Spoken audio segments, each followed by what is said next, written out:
Vous devez certainement le savoir, mais si vous faites partie de la moyenne de personnes vivant sur Terre, vous avez été trompé et vous avez cru aux 5 plus gros mensonges sur la nourriture que vous consommez.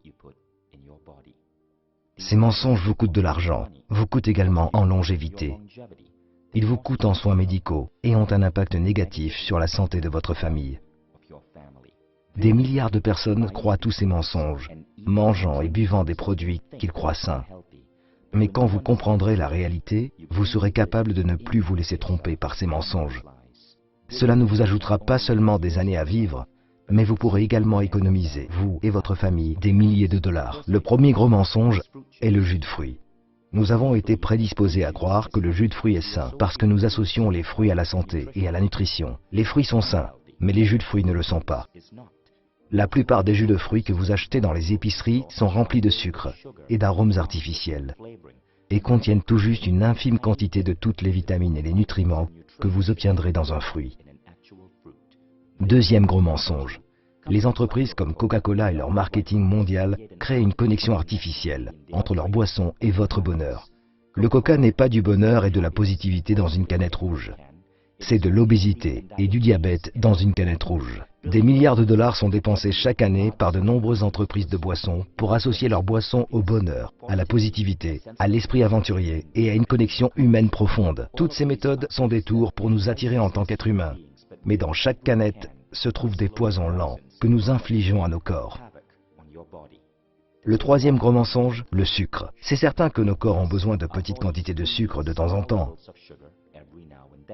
Toutefois, beaucoup d'entreprises alimentaires ont réalisé que la dépendance au sucre signifie que lorsqu'elles ajoutent du sucre dans leurs produits, nous ne pouvons cesser de les acheter et de les consommer. Dès lors, au moins 70% des produits que vous achetez dans la moyenne des épiceries américaines contiennent du sucre.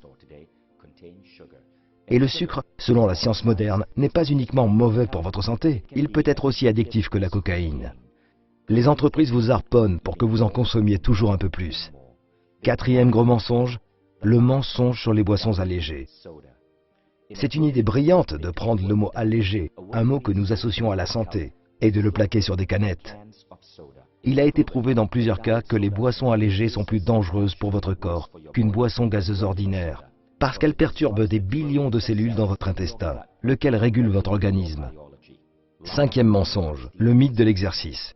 Des études modernes montrent que 80 à 90% de votre silhouette sont peu concernées par l'exercice. En effet, une grande partie de votre morphologie est basée sur ce que vous mangez. Les entreprises comme Nestlé commercialisent des boissons comme Milo et mettent des vedettes sportives sur l'emballage, suggérant aux enfants des pays en voie de développement que boire du Milo leur donne de l'énergie pour pouvoir aller loin et réussir dans le sport. Ce que Nestlé ne présente pas, c'est que Milo contient 40% de sucre. Ainsi, pour brûler le nombre de calories contenues dans un verre de Milo, un enfant doit courir 2 km. Il n'est donc pas surprenant que dans ces pays, avec une forte consommation de Milo, le taux d'obésité soit en hausse. Ces 5 mensonges forment ensemble une belle symphonie et contribuent à laver le cerveau de milliards d'entre nous pour nous faire manger ce qui est mauvais pour nous et dépenser notre argent avec des entreprises qui nous maintiennent attachés à des substances qui détruisent notre santé. Ils ne nous font pas seulement du mal à nous, mais aussi à nos enfants et aux générations entières à venir. La manière de pousser ces entreprises à changer est d'exposer leurs mensonges pour qu'elles prennent leurs responsabilités et changent leurs produits en les améliorant. La dernière fois que nous avons fait pareille vidéo, c'était pour exposer les pratiques de Nestlé en Malaisie. Nous avions été exclus de tous les organismes de presse en Malaisie, parce que Nestlé investit 3 milliards par an pour la publicité. Toutefois, notre vidéo est devenue la plus grande histoire en Malaisie, parce que les Malaisiens l'ont partagée en utilisant WhatsApp. Cela a poussé Nestlé à dire la vérité. En Australie et en Nouvelle-Zélande, Milo a perdu ses 4,5 étoiles pour ses bienfaits sur la santé et n'en a gardé qu'une. À Singapour, Milo sans sucre a été introduit. Quand nous cessons de croire aux mensonges, nous retirons à ces entreprises le pouvoir de détruire notre santé. Arrêtons donc ce mensonge flagrant pour des milliards de personnes. Partagez cette vidéo et réveillez l'humanité grâce à la vérité.